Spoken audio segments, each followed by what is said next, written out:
I want to know, like, if you had to pick right now, Ooh. if you had to pick right now, you're starting a team, and you get prime Randy Moss or Justin Jefferson. What are you starting your team with? Are you starting with Randy or are you starting with Justin? Dude. I should have gave you some time to. Yeah. Yeah, that's tough. On the spot. Yeah.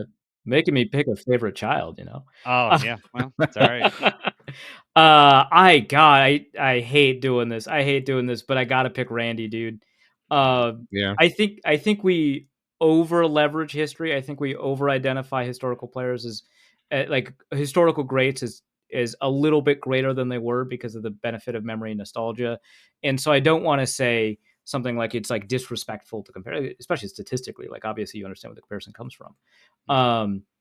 But like Justin can do anything, but Randy can do anything, right? Like you understand like the difference. Like if I'm building an offense, you know, I can put Justin Jefferson in any offense and he thrives. I can put Randy Moss in any offense, he thrives.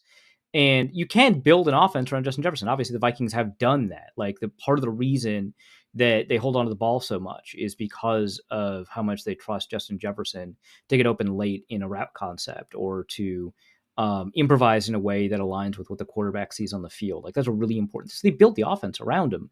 But like you can build an offense around Randy in a way that is devastating and explosive and soul wrenching, right? Like Justin Jefferson really screwed up a lot of defenders in the division, right?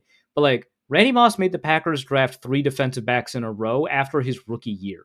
Like Yeah. that's insane. So like I'm picking Randy, but that's absolutely no disrespect to Justin. Like there's not a ton of other historical receivers that I'd pick ahead of Justin. Um, like this is how much I respect Justin Jefferson. I'm saying maybe Jerry, right? Like that's where I'm at. Yeah. It's a good problem to have if you're picking between those two, Randy Yeah, no, and for sure. Yeah. Justin Jefferson in your history. I mean, yeah, it's interesting. Would attitude go in at all when if you were picking that? It would, give say Justin gives a couple more years of what he's been doing now. I I never never talked to Randy. I don't know him. I mean, he had the label of maybe taking plays off or something like that. I don't know if that was in Minnesota or just after in the Raiders, situation. Yeah. So would that play any into your decision about building a team? Just perception of the player. Yeah, I think if I had the understanding that my team was not particularly good, I'd probably rather have Justin for sure. I think Randy'd be much more frustrated on a poorly operating team.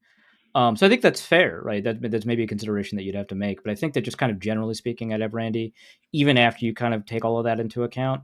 Um, I will say a couple of things. One is that I don't think that he took plays off. Even in Minnesota, he did have that reputation. So you're not like wrong to point it out. Watching it, I don't think he did, and I think there's a couple of like reasons that perception existed. I actually wrote about it like a year ago, but it was just like um, I mean, he wasn't remarkably efficient at communicating, and so when he would use his words to say stuff like "I play when I want to play," people misinterpreted that to mean something else. He was responding to someone asking him if like he needs to be like motivated or coached up before a game, and he goes, "No, when I go, I go." Is more what he is like, attempting to suggest, and not I play when I feel like it is how it was interpreted, right? And that kind of contributed to that perception. And the fact that he does not look very fast when you just see him running because of how long his legs are, and how explosive like each step is. He looks slow, so he always looks like he's jogging, even when he's running a 4.41 or whatever, right? So I think that's part of it. And I think that people assume that receivers with big personalities, and I'm definitely not including Amon-Ra on this one because I think everyone just assumes that he blocks like a demon because that's the attitude that he's given us. But like I think people assume that receivers that have that diva label, to bring it back to that previous conversation, don't block or take plays off or whatever. And that's not necessarily the case. That sometimes these receivers that draw a lot of attention to themselves, sometimes they will, be aggressive workers on the field on every play. And that was my my perception of Randy was that he did take plays off, and after looking over it again, when I was able to watch a couple of games and have access to some tape and stuff like that, and rereading some of these interviews in the fuller context, I think no. I think the attitude's a much smaller problem. But I will say, he had a lot of trouble communicating, and I think the media in Minnesota did him a disservice, and I think he reacted poorly to the fact that the media did him a disservice, and I think that is on him. And so I think those attitude issues are there. I think he created a lot of problems for the Vikings in 2010 when he came back to the team. Those are his issues that he created, right? So I don't want to say that these don't exist. I just think that they exist in a smaller capacity than I think given his attitude, or given like the perception of his attitude. Mm. Okay.